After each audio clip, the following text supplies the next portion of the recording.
Hi.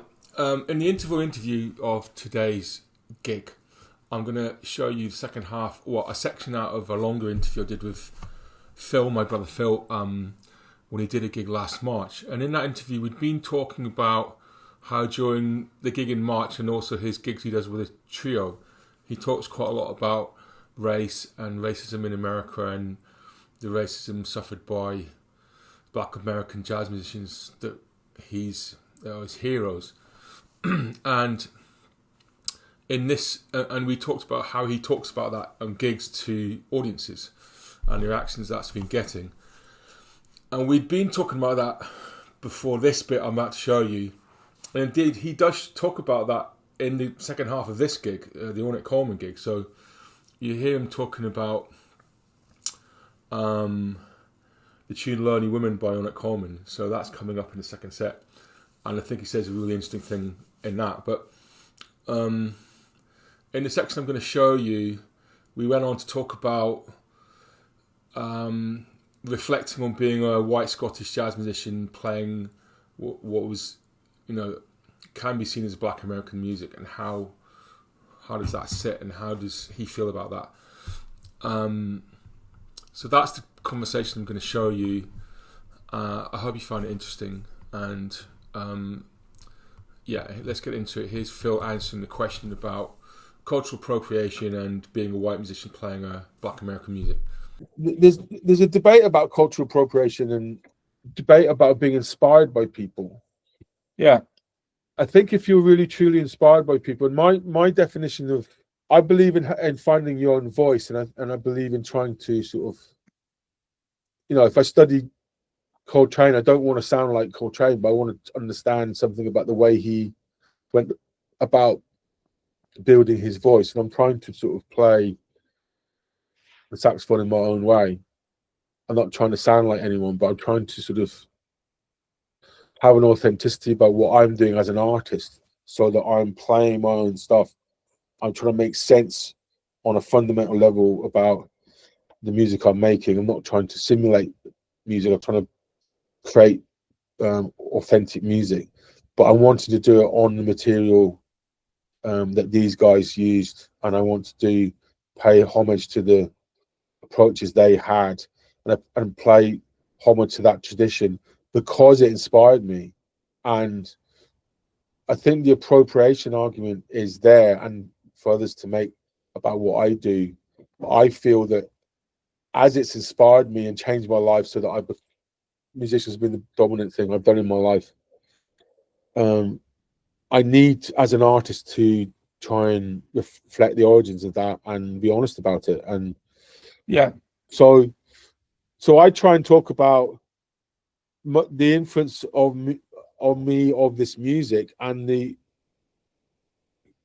how amazing I find it as a musician to consider these people in the circumstances they're in were able to make this music that changed these people around the world. And so I'm not trying to I'm trying to talk about the impact on me and as a white person and a musician around the world, and the respect I have for these people who are going through this. I'm not trying to sort of say what it felt like to them. I'm just trying to say I find it amazing that they were able to do this, and the music they made changed the world artistically and culturally. I'd like to read out something, if you don't mind, about Please. this. I'm going to be putting. I did a bit in my PhD about my position as a white jazz musician, and it was very interesting going into the academia about it. And there's various different views on cultural appropriation. So, for example, Dizzy Gillespie said Charlie Parker. This was concerning Phil Woods being accused of stealing Charlie Parker's music, and Dizzy Gillespie said, "You can't steal a gift. Charlie Parker gave his music to the world, and if you can hear it, you can have it." So he's over on this side, and there's other academics saying that African American music is already a hodgepodge of different influences and cultural styles mixed together. So, but there's this clear, historical record of black artists being ripped off and being underrepresented and they just talk about, there's this academic Perry Hall, who's brilliant, talking about rather than cultural borrowing, it's kind of cultural strip mining. Yeah. But I'd like to read this passage out, which is by this guy Ken Prouty, and he's quoting a guy called Paul Austerlitz. The globalized, and it's talking about how jazz has become a global music. It's inspired by African American musicians. The globalization of jazz is reflective of a more unifying paradigm, a jazz consciousness, as evidenced in the title of Paul Austerlitz's acclaimed study. Austerlitz sees global jazz as expressing a planetary humanism, reflecting both a holistic aesthetic of universalism and a worldview derived from African American experience, a creative tension resulting from African Americans' equivocal position both within and without modernity, speaks eloquently to the contradictions that all free people face. Jazz creates a virtual space where we can confront, learn from, and even heal the contradictions resulting from social rupture.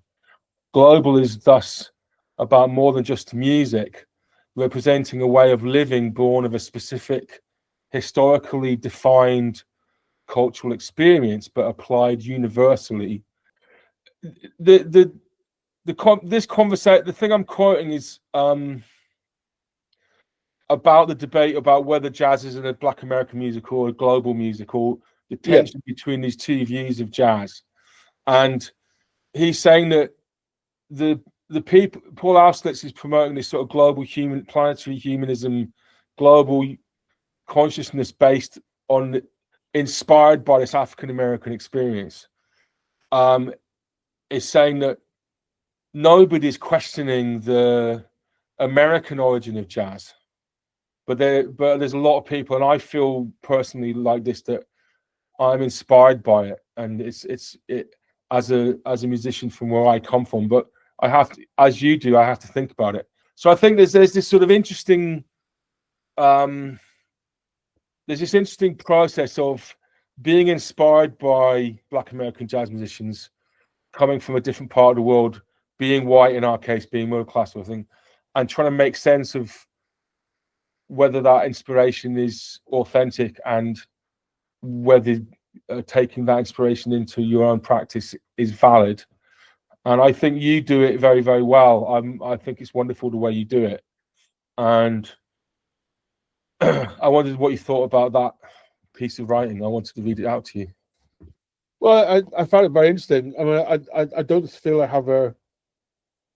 don't feel I'm in a position to sort of. I can only talk from my own position.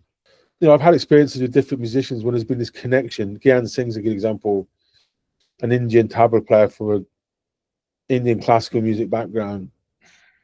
And as a musician, when I first played with him, beyond any social conversation or relationship as a person, as a musician, there was this deep connection between me and him as improvisers. And I can't explain that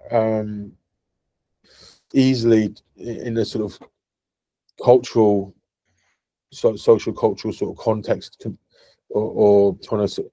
It just felt this very natural relationship between two musical spirits, and it felt pre-cultural, and I think there's this part of the improvisational process that's very deep in the human condition. And I think and I talk about this in the gig, one of the great gifts that Black American musicians gave the world was putting improvisation at the center stage of the art form, particularly with the idea of these individual voices. All these individual soloists had their own value. They were all different. They were all unique. They weren't cut out with a template. They were all had their own style and voice, and it was this massive respect for the individual process as improvisers. And it subverted this idea of Western classical music of the sort of composer and the conductor, because the improvisers were these powerhouses within the art form. And so there's a whole range of things you can talk about, but I think when you come down to this sort of individual experience as a musician, as an improviser particularly, there's this non-rational, non-intellectual, almost pre-cultural part to that process that you're massively aware of. It's not like I sit and sort of intellectualize this. It's something that when you start playing with someone, it's primal connection. This is from another culture, sort of thing. But when it happens with someone from another culture, it makes you think, because it can be just as strong or stronger than someone from your own musical background. So, and I don't have to question whether I'm allowed to have that response or whether it's reciprocated, because I know it is. And there's this sort of phrase we've been using: the music is the data, but you can hear it in the music. So it's not just this feeling you have, or that feels like I feel like I fancy this person.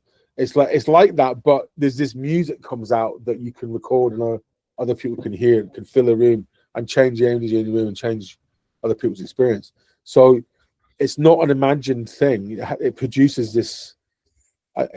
As far as music is tangible, once it's recorded, I suppose it produces this thing, this amazing thing that music is, which we can talk about. But so that connection as an improviser is something to me that's very, very, very real. So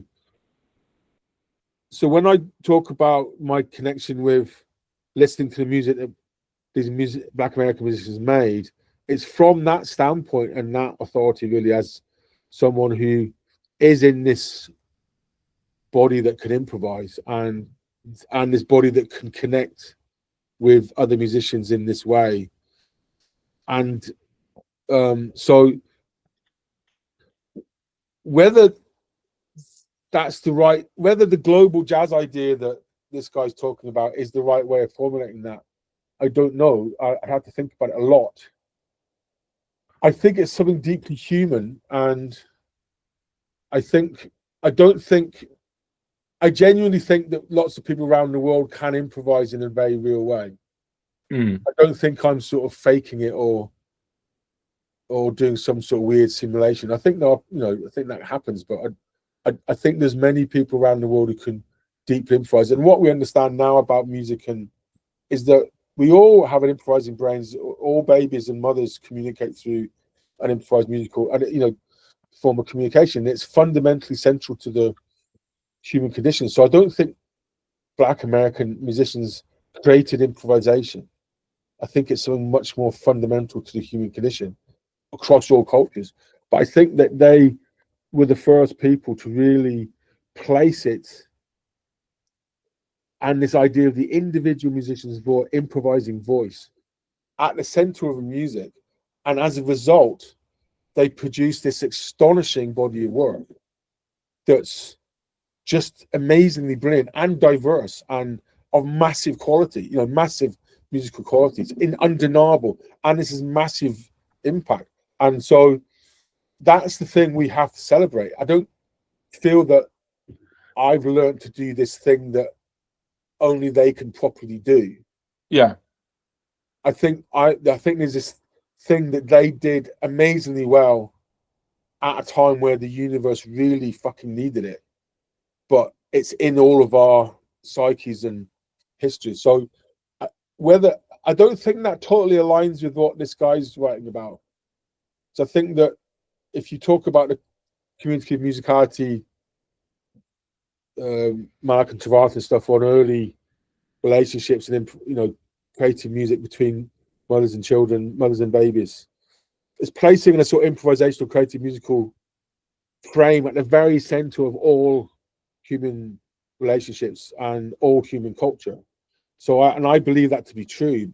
So I think this group just were able to bring it out in a particular moment, and making the individual voice of individual improvising musicians these central gems to all these artistic outputs that are just incredible. And these individual people all growing up in this fractured, difficult, hostile society, just absolutely amazing. So I don't know if that helps to contextualize what I might. Yeah, no, it's. I think that's really great to hear you talk about it at length. I mean, I found. I think this has been part in my mind for most of my career at some point within a below my awareness, but thinking about it in the PhD and reading some of the stuff that's out there academically, I read quite a lot about writing by Nicholas Payton, who's a trumpet player that talks about Black American music and post New Orleans music, and I think he's brilliant, the way he writes about it. And so I think it's a really rich area to required reflection for jazz musicians who aren't Black American jazz musicians. And but I agree with you that I think it is possible to find an authentic position, but you have to really think about it and work it out what it means for you. And I think that paying respect, the way you're paying respect to and talking about race is a way of doing it that's not there's a sort of denial of it being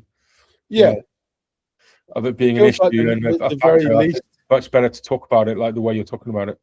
It feels like the very least one can do to just acknowledge this massive debt and this massive sort of sense of humility and paying homage to this body of work, and but trying to do it with my own voice as an improvising musician in a really honest way, and doing my very best to do that, and then the rest of it is for other people to work out their own perspectives. And sure, and I think you took the way you're talking about improvisation being a central human core activity. Definitely, relates and feeds into this discussion. So listen, I think we're coming to the end of our time.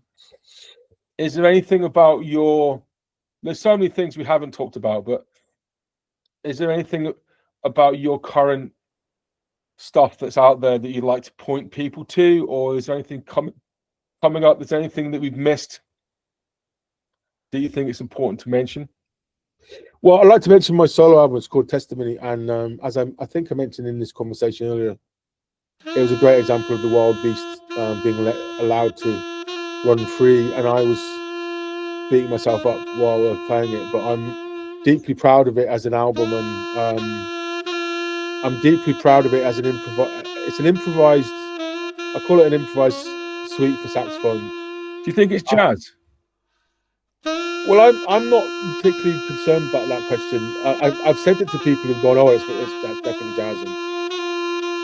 I mean, I think some of the music is definitely.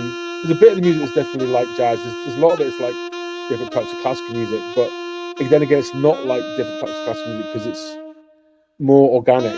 But I think it's very. I hope people take a lot of time to get to know it, because I think it's very. It shows you what I believe improvisation can really do, and it really tells stories, deep stories, and I can't quite explain how my brain came up with it, but I'm deeply proud of it. I think improvised music has the potential to tell stories with an amazing wisdom and clarity on a human level, and there's no way I could have composed it. There's no way on earth I could have composed that. And in fact, I wasn't going into it at all thinking, let's play an album, let's play a suite, let's link it all together. I just played and I was seriously, my mind was trashing myself, which left the rest of me to just get on with it. And I hope you take time to listen to it, because for me, it's a sort of, I'm very proud of it, but I think it's a really interesting piece of music, and just shows what improvisation can do when it's allowed to get on with it. And I love the relationship between ideas and the development of ideas, and it's not got this sort of repetition dominance that many composed things have. So to me it's very cogent, and it makes complete sense, but it's not. It's working on this deeper level, and so that should be coming out in the next few weeks, and on myriadstreams.com. We'll play some below the interview. You can tell me which bits you'd like me to play. Okay. And but listen, thank you so much for talking about this stuff. I hope I didn't interrupt too much. Not at all. I really enjoyed the conversation. Thank you for asking me, and thank you for your wonderful contribution to the conversation, which helped me enormously. Yeah, best of luck with it all. It's